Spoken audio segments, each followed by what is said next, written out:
Okay, it is indeed a privilege and a pleasure to have Canon Gene Wallace as our guest speaker today. He's originally from Massachusetts, but he's lived in Southern California since 1984.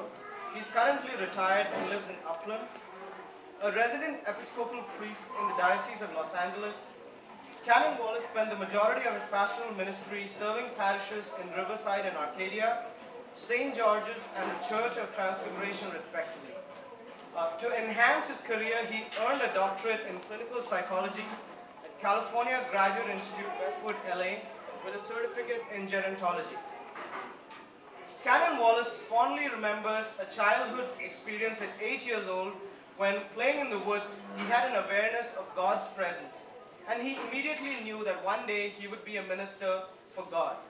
This desire never left him over the years, and from that early age, he grew up with an inner conviction that one day he would be a pastor. Following seminary at Episcopal Divinity School, Cambridge, Massachusetts, Canon Wallace was subsequently ordained deacon and priest in the Diocese of Massachusetts and immediately moved to Southern California to begin his ministry as associate priest at St. Michael and All Angels at Corona del Mar.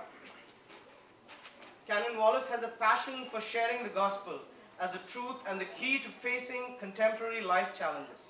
He strongly believes that the Church of Jesus Christ is not an institution, but rather a family of sisters and brothers who gather in His name to share God's love for all of humanity. I now invite Canon Wallace to give us a message.